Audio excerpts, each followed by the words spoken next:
Acts 27. And when it was determined that we should sail into Italy, they delivered Paul and certain other prisoners unto one named Julius, a centurion of Augustus' band. And entering into a ship of Adramyttium, we launched, meaning to sail by the coasts of Asia, one Aristarchus of Macedonia of Thessalonica being with us. And the next day we touched at Sidon, and Julius courteously entreated Paul and gave him liberty to go unto his friends to refresh himself. And when we had launched from thence, we sailed unto Cyprus, because the winds were contrary. And when we had sailed over the sea of Cilicia and Pamphylia, we came to Myra, a city of Lycia. And there the centurion found a ship of Alexandria sailing into Italy, and he put us therein.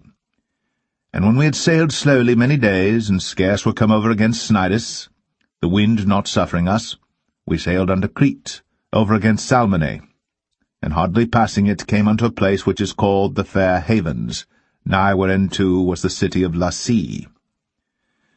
Now when much time was spent, and when sailing was now dangerous, because the fast was now already past, Paul admonished them, and said unto them, Sirs, I perceive that this voyage will be with hurt and much damage, not only of the lading and ship, but also of our lives. Nevertheless, the centurion believed the master and the owner of the ship more than those things which were spoken by Paul.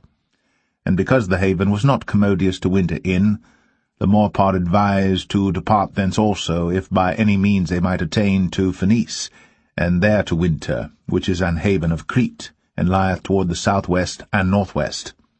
And when the south wind blew softly, supposing that they had obtained their purpose, loosing thence, they sailed close by Crete.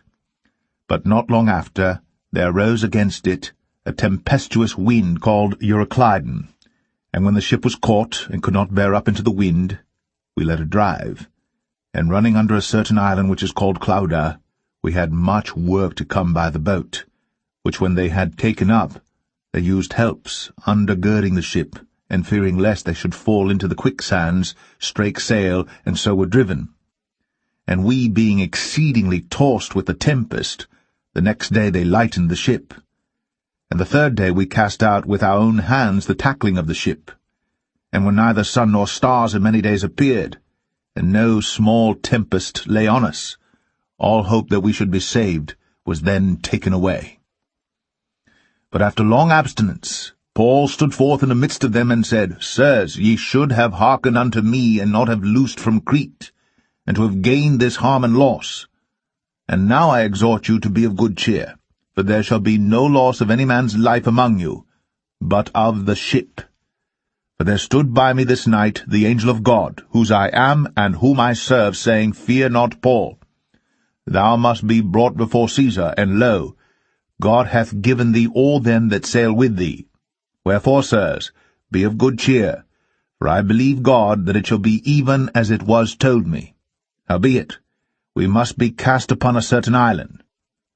But when the 14th night was come, as we were driven up and down in Adria, about midnight, the shipmen deemed that they drew near to some country, and sounded, and found it 20 fathoms. And when they had gone a little further, they sounded again, and found it 15 fathoms.